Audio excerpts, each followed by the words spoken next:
If you're a dog person, you know that a happy, healthy pup means the world. Oh, absolutely. So when their coat starts to change, maybe thinning, or you notice bald patches, well, it can definitely set off some alarm bells. It really can be worrying. Today on the deep dive, we're going straight to the heart of a really common concern for dog lovers. Hmm. Alopecia. Hair loss, basically. Exactly. And we've been digging through some veterinary reference material that gives us a pretty good overview of canine alopecia. Right. Think of this as us kind of sifting through all that dense info to pull out the key things you really need to know about this, well, often tricky issue. Yeah, because our goal isn't just to say, okay, my dog's losing hair. We want to explore the different ways this hair loss can show up, what might be causing it, and really get a handle on what those patterns and any other signs could be telling us. All right, so let's start with the basics. What exactly is alopecia in the dog world? Okay, so simply put, alopecia just means a dog is experiencing complete or partial hair loss, in areas where you'd normally expect fur to be. Right, normal furry spots. Exactly. Now, it's really crucial to realize that alopecia itself isn't really a disease. It's more like a symptom, Yeah. a signal that something else might be going on with your dog. Ah, okay, so it's a signpost. Yeah, exactly. It could be the main problem, but often it's a clue pointing to a different underlying issue. So it's not just one single cause driving it, then. What are the main ways a dog can actually lose its hair? Well, our source material points out a few key mechanisms, really. It's either being physically removed, think scratching from an itch, or maybe an injury, Okay. or there's a problem with the hair itself just not growing properly. And the list of potential reasons, it's pretty extensive. I bet. Yeah, you got hypersensitivities like allergies, various kinds of infections, trauma, the dog's immune system mistakenly attacking the hair follicles, Wow. even a sort of mechanical plugging of the follicles, hormone imbalances, those are big ones. Growths, reactions to medications, and really anything that might block the signals that tell hair to grow. That is a wide net of possibilities. It sounds like figuring out why a dog is losing hair is, well, a real puzzle. It can be. And I noticed the source really emphasizes that how the hair loss looks, the presentation, is a major piece of that puzzle, right? Absolutely. The way the alopecia shows up is, like, critical, whether it appears suddenly or gradually, where it's located on their body, and the overall pattern it forms that gives vets really valuable information, helps them narrow down what might actually be going on.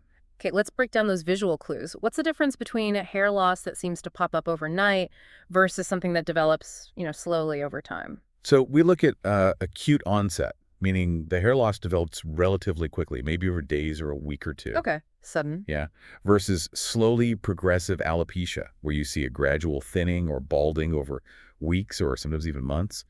The speed it happens can sometimes point towards different types of underlying problems. Right. And then there's the pattern you mentioned, multifocal, diffuse, and symmetrical. What do those different patterns suggest? Like, what are we looking for? Okay, so multifocal alopecia means you're seeing hair loss in several distinct spots, often kind of circular patches. Like polka dots. Sort of, yeah. The source mentions this pattern is often linked to local skin issues. Things like an infection, right, in the hair follicles themselves, that's bacterial folliculitis, or maybe an infestation of mites, like multifocal dermaticosis. Ah, mites. Okay, So if you're seeing multiple little bald spots, you might start thinking local skin trouble. got it. Localized problem. So what about diffuse hair loss then? That sounds more spread out. It is. Diffuse alopecia involves larger, more widespread areas. Could be thinning or complete hair loss across a bigger patch. This can sometimes indicate a problem with the hair follicles themselves, something called follicular dysplasia. Follicular dysplasia. Yeah, like the follicle wasn't quite built right, maybe. Or it could even be a sign of a metabolic issue affecting hair growth across a larger area of the body. And symmetrical hair loss, that's the one where you see it happening in a mirror image pattern, right? On both sides of the dog's body. Exactly. Mirror image. What kinds of things cause hair to fall out in matching patterns like that? Symmetrical alopecia often points towards internal or systemic issues, and hormonal imbalances are a prime example here. Ah, hormones again. Yep, because hormones circulate throughout the entire body, right? So their effects tend to show up symmetrically, mirrored on both sides. So if the hair loss is a mirror image, we should be thinking internal balance, something affecting the whole system. That makes a lot of sense. The reference also points out that hair loss in really specific spots, like just the ears or the nose or the tail, that can have its own set of potential causes, too. Oh, for sure. There certainly can be. For instance, hair loss on areas that get a lot of pressure, when a dog lies down all the time. Like elbows or hips? Exactly. That might suggest something related to that constant rubbing. Alopecia, just on the ears, or maybe just the tail, could be linked to particular conditions that tend to target those specific locations.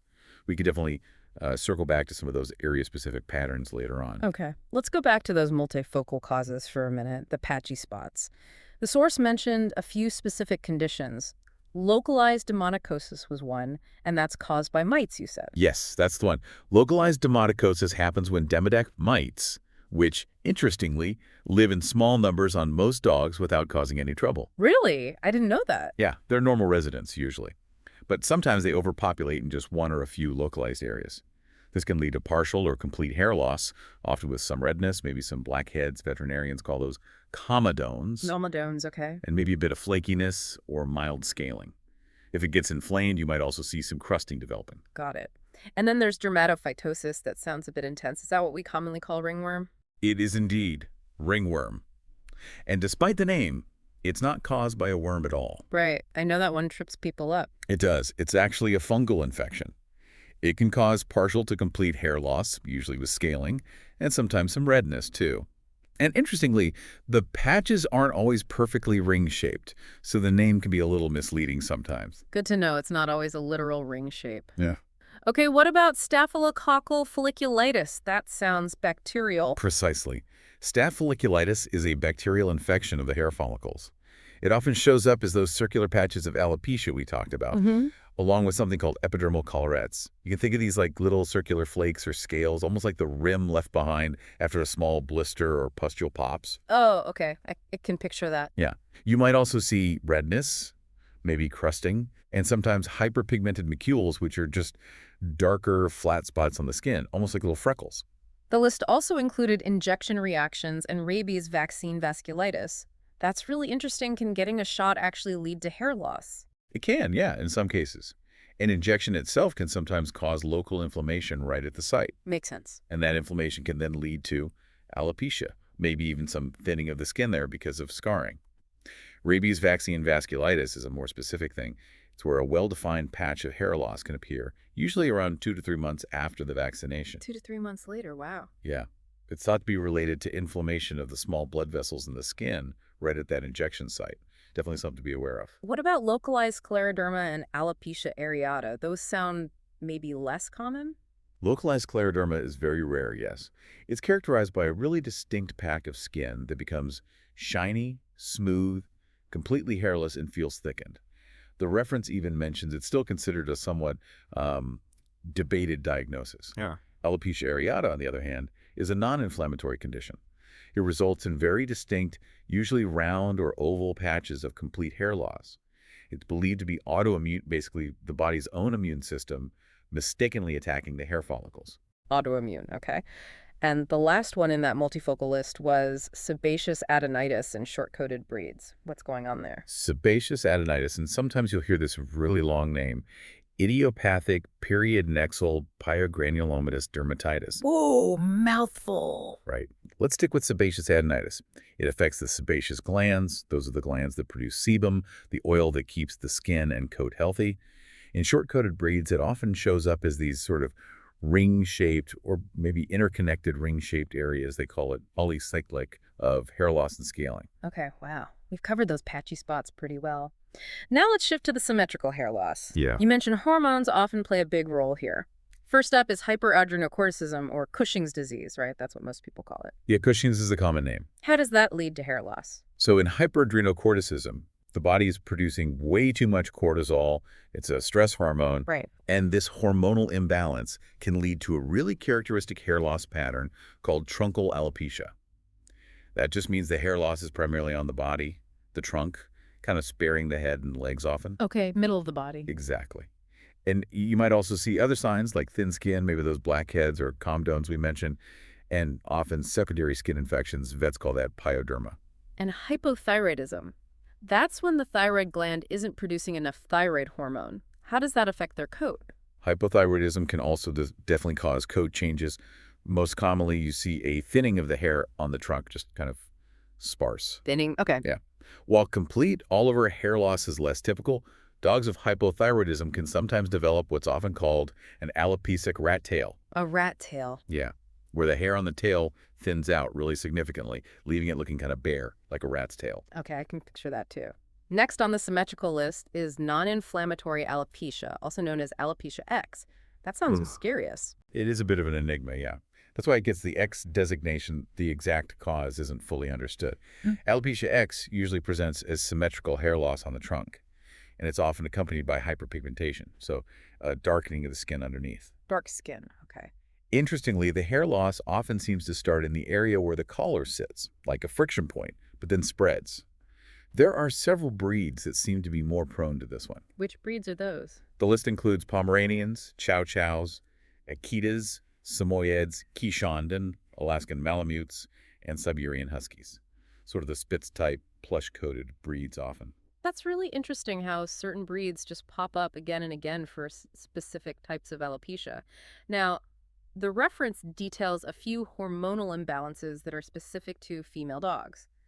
Hyperestrogenism, too much estrogen, what does that look like hair loss-wise? So hyperestrogenism in females can cause symmetrical hair loss, usually on their flanks, that's the sides of their body. Right, the sides. And also the perineal and inguinal regions, so around the tail base and groin area.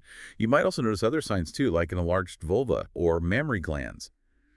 And the source also mentions this can sometimes be linked to exposure to external sources of hormones, like maybe medications. Okay. And what about hypogonadism in intact females? So females who haven't been spayed and still have their ovaries. Hypogonadism, which basically means reduced function of the ovaries, in those intact females can also lead to hair loss, often in similar areas, perineal, flank, and truncal areas. Then there's estrogen-responsive dermatosis in spayed females.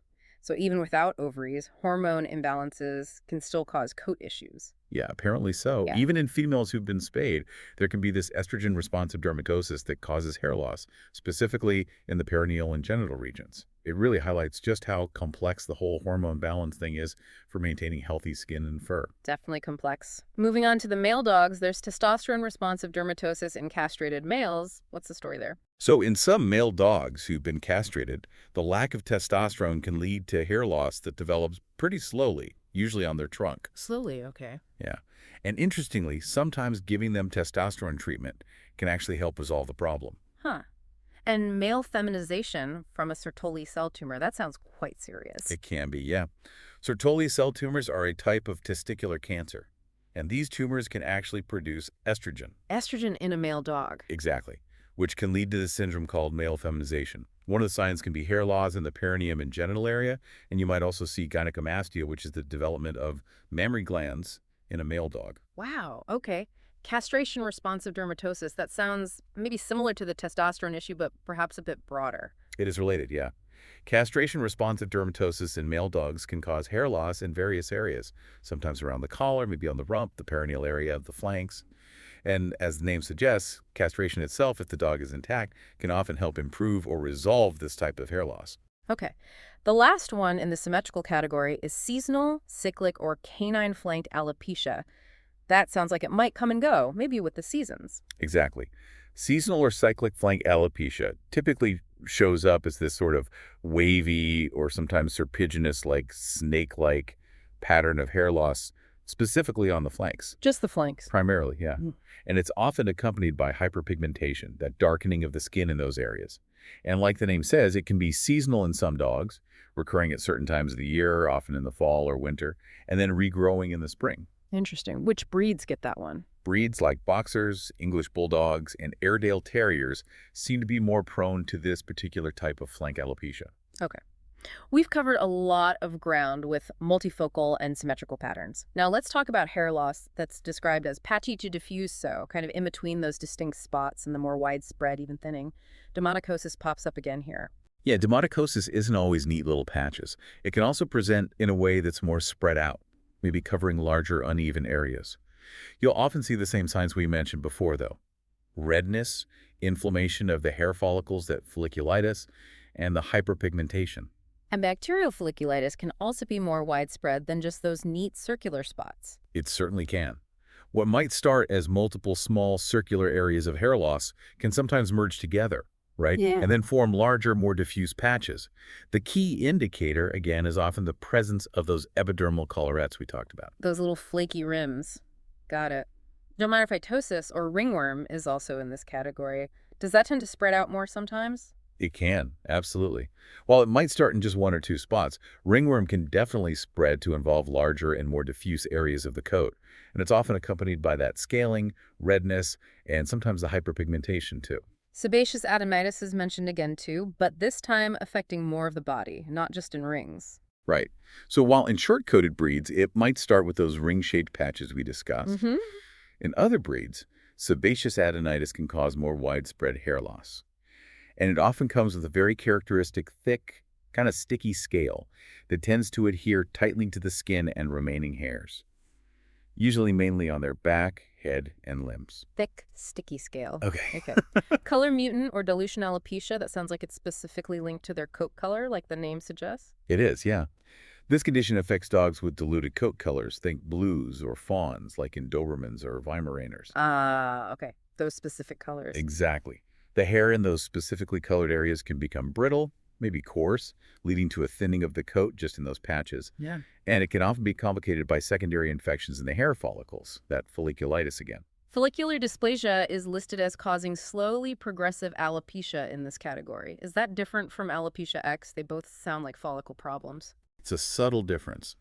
While both involve the hair follicles, follicular dysplasias are generally thought to be actual structural abnormalities in the hair follicle itself, like it didn't form quite right. This leads to a gradual decline in hair growth and progressive hair loss over time. Alopecia X, while also affecting the follicles, doesn't necessarily have a clearly identifiable structural defect that we know of yet. Still a bit of a mystery, the X. Okay, structural versus mystery X. Got it. Anagen and telogen deflection, those sound like they relate to the natural cycle of hair growth, right? Anagen, telogen? Exactly, you got it. Mm. Anagen is the active growth phase of the hair follicle, and telogen is the resting phase. Right. So anagen deflection involves a sudden loss of hairs that are currently in the active growing phase. This is often triggered by something pretty severe, like a serious illness, high fever, or significant stress on the body. Okay, sudden shedding of growing hair. Yeah. And telogen deflection is also an acute, sudden onset of hair loss, but it involves hairs that have prematurely entered the resting phase, the telogen phase, and are then all shed around the same time, usually a month or two after some stressful event. Ah, okay. Different phases, but both sudden loss after stress. Basically, yeah. Hypothyroidism and hyperadrenocorticism, Cushing's, are Mhm. mentioned again here, just reinforcing that they can cause more widespread coat issues, not just symmetrical sometimes. Right, they can present in slightly different ways. And then there's epitheliotropic lymphoma. That sounds serious. It is, unfortunately. Mhm. Epitheliotropic lymphoma is a type of skin cancer. It can present initially with a diffuse, generalized hair loss, often across the trunk, along with scaling and often intense redness of the skin. They call that erythroderma. Later in the course of the disease, you might see actual lumps, nodules, or raised plaques forming on the skin. Okay, definitely something serious to roll out. Pemphigus foliaceus, that's an autoimmune skin disease, isn't it? Yes, exactly. Pemphigus foliaceus is an autoimmune disorder where the body's immune system mistakenly attacks the connections between the skin cells. This disrupts the skin layers and can lead to hair loss associated with the formation of scale and crusts, often starting on the face and ears. And finally, in this patchy to diffuse section, keratinization disorders. What are those about? Keratinization disorders involve problems with how the skin produces keratin. Keratin is that key protein in the structure of both hair and skin. Right. So these disorders often result in alopecia, accompanied by excessive scale, sometimes dry, sometimes greasy, and often a greasy feel, or seborrhea to the skin and coat. Think conditions like primary seborrhea in Cocker Spaniels, for example. We're really diving deep into all the possibilities here. This is great. Now let's focus on alopecia that seems to be limited to very specific locations on the body. Pinal alopecia or pattern baldness. It sounds like what happens to some people. It's a very similar idea, yeah. Pinal alopecia, or pattern baldness in dogs, involves a gradual shrinking or miniaturization of the hair follicles, specifically on the ear flaps. Just the ears. Primarily, yeah. Yeah. Leading to progressive hair loss just in that area, and certain breeds are definitely more likely to develop this. Which ones are prone to the ear baldness? The list is pretty long. Dachshunds, greyhounds, American water spaniels, Portuguese water spaniels, Boston Terriers, Manchester Terriers, Whippets, Italian Greyhounds, and Chihuahuas. A lot of short-coated breeds, you'll notice. Yeah, interesting. Traction alopecia, that sounds like it's caused by, well, traction, pulling on the hair. Exactly right. Traction alopecia is hair loss that happens usually on the top and sides of the head due to too much pulling or tension on the hair shafts, often from things like tight grooming styles, using barrettes or rubber bands for top knots, that sort of thing. Ah, okay. Makes sense. Post-clipping alopecia, that's something groomers and owners might notice. Right. Why does hair sometimes just not grow back properly after it's been clipped short? The exact reason isn't always completely clear. But post-clipping alopecia is thought to be related to a disruption of the normal hair growth cycle, maybe triggered by the clipping itself or temperature changes on the skin. Some dogs, especially those with very thick or double coats like Nordic breeds, seem to be more prone to this. The hair just stays in the resting phase for a long time. Huh. Melanoderma in Yorkshire Terriers, that's a very specific one mentioned. Yes, super specific. Melanoderma in Yorkies is a condition where they experience symmetrical hair loss, but only on their ear flaps, the bridge of their nose, their tail, and their feet. And this hair loss is often accompanied by a darkening or hyperpigmentation of the skin in those exact same areas. Wow. Ears, nose, tail, feet. Very specific pattern. Bailey. Seasonal flank alopecia pops up again here, just highlighting that it affects a very specific location on their sides. Exactly, reinforcing that flank location. And then there's black hair follicular dysplasia. That's a fascinating one. Only black hair. It really is quite specific, isn't it? Mm-hmm. Black hair follicular dysplasia is a genetic condition, and it causes alopecia only in the areas of a dog's coat that are black. The other colored hairs, like white or tan patches on the same dog, are typically not affected at all. That is wild. Genetics are amazing. Finally, in the location-specific section, dermatomyositis. We often hear about that in relation to muscle problems, but it affects the skin and hair too. It does, yeah. Dermatomyositis is primarily known as an inflammatory condition affecting both muscles and skin, often in collies and Shelties. In terms of hair loss, it can cause alopecia typically on their face, the tips of their ears, the tail tip, and sometimes over bony areas like the toes. And you might also see scaling, crusting, and eventually even scarring in those affected areas. Okay. We've talked about patterns and locations, and now the reference kind of summarizes some of the key breed-related predispositions we've touched on. It lists alopecic breeds, the ones naturally born without much hair. Right. These are the genetically hairless breeds, like the Chinese crested, the Mexican hairless, Xolo, Inca hairless, Peruvian Inca orchid, and the American hairless terrier.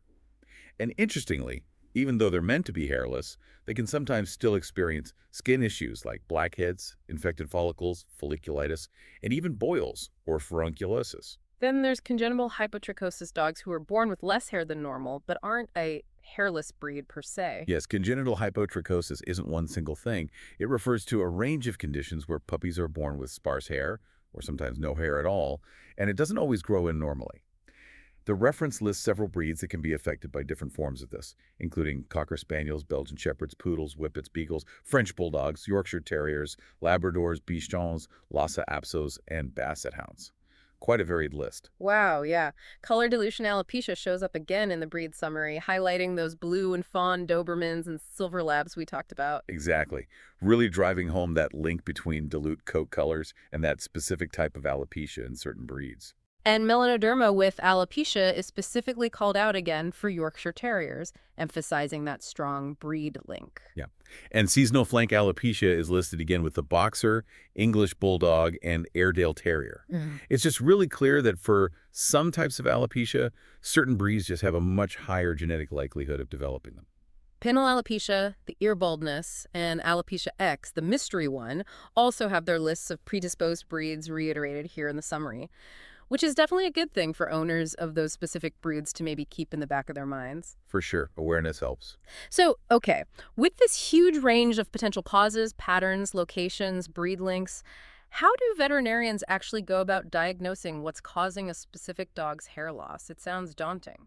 It requires a very systematic approach, definitely. The reference outlines it well. Veterinarians will first pay really close attention to the history the owner gives, and then the pattern of the hair loss, exactly where it is, how much there is, whether it's symmetrical, patchy, etc. Visual clues. Exactly.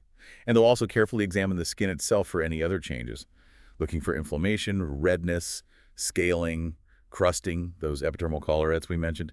All those things can offer really important clues about the underlying process. And are blood tests usually part of the workup? Yes, often. Routine blood work like a complete blood count, CBC, a biochemistry profile, and a urinalysis can be very helpful. They help screen for underlying metabolic reasons for the hair loss, especially things like Cushing's disease or sometimes liver issues that can affect the skin. What about more specific lab tests for things like hormones? Absolutely. Depending on what the initial exam and basic blood work suggest, the vet might order more specific tests. For example, thyroid testing, usually a full thyroid panel to check for hypothyroidism, or ACTH response tests, low-dose dexamethasone suppression tests. Other endocrine tests to evaluate for Cushing's disease if that's suspected based on the pattern and other signs. Is imaging, like x-rays or ultrasounds, ever used when a dog is losing hair? Seems less direct. It can be, yeah. In some cases, particularly if Cushing's disease is high on the suspicion list, an abdominal ultrasound might be performed to look directly at the adrenal glands, checking their size and shape for abnormalities. Okay. And what about those more hands-on diagnostic procedures a vet might do right there in the clinic? Skin stuff. Oh, yeah. Several procedures can be really informative. Sometimes a vet might try a treatment trial if they have strong suspicion, like trying a specific diet for suspected food allergies causing itching and hair loss. Makes sense. Fungal cultures are essential if ringworm is suspected. Skin scrapings, both superficial and deep, are crucial for identifying mites like Demodex or Sarcoptes. Cytology, where they take samples from the skin surface, maybe with tape or a slide press, and look at the cells under a microscope, can help identify bacteria, yeast infections, or inflammatory cells. And the biopsy. And yes, perhaps the most informative diagnostic tool for many types of alopecia, especially the more unusual or inflammatory ones, is a skin biopsy. Taking a small tissue sample allows a pathologist to do a detailed examination of the hair follicles, the skin layers, any inflammation. They can often give a definitive diagnosis when other tests are inconclusive. So biopsy is kind of the gold standard if things are tricky. It often is, yeah. Okay, so once diagnosis is finally made after all that detective work, what about treatment? It must vary enormously depending on what's actually causing the hair loss. It varies quite a bit indeed, hugely. The treatment has to target the underlying cause. The reference gives a brief overview of approaches for some common culprits. Like what? Well, for dermaticosis, the mite infestation, you'd use medications specifically designed to kill those mites, things like amitrez dips, or oral meds like ivermectin, milbemycin, or the newer isoxazoline drugs. For ringworm, the fungal infection, you need antifungal medications, often given both orally, like grisafulvin, ketoconazole, itraconazole, and topically, like special shampoos or dips, often lime sulfur. Okay. What about the bacterial infections? Bacterial folliculitis usually requires specific antibacterial shampoos, maybe topical antibiotic creams, and often a course of oral antibiotics, sometimes for several weeks. And those trickier ones like sebaceous adenitis or keratinization problems. Right. For sebaceous adenitis, treatments focus on managing the inflammation and helping the skin. That might include special shampoos to gently remove scale, essential fatty acid supplements, maybe synthetic retinoids, and drugs like cyclosporine to modulate the immune system. Keratinization disorders are also managed with specialized shampoos, sometimes retinoids, maybe vitamin D analogs, and again, sometimes cyclosporine depending on the type. And the hormone-related alopecia. For alopecia related to hormone imbalances, like Cushing's or hypothyroidism, treatment focuses entirely on addressing that underlying hormonal problem. So for hypothyroidism, it's thyroid hormone supplementation. For Cushing's, it might involve medications like trilostane or mitotane to reduce cortisol production, or sometimes surgery if there's an adrenal tumor. If it's related to sex hormones, spaying or neutering might be the treatment, or specific hormone therapies. So it's really crucial to get that specific diagnosis first? Absolutely essential. The medications and treatments are always tailored very specifically to whatever the diagnosed condition is. Throwing the wrong treatment at it won't help and could even make things worse. It really just highlights how complex canine alopecia can be. There's definitely no single magic bullet, no one-size-fits-all solution. Absolutely not. Canine alopecia is a truly complex issue with, as we've seen, just a huge number of potential underlying causes. Yeah. And as we've discussed, really paying attention to the specific patterns of the hair loss, where it is, how it started, and any other signs that go along with it, like itching, scaling, skin color changes, that is so important in helping vets start to unravel the mystery. And hopefully this deep dive has given you, our listeners, a much clearer framework for understanding the different types of alopecia and the many, many things that can lead to hair loss in our dogs.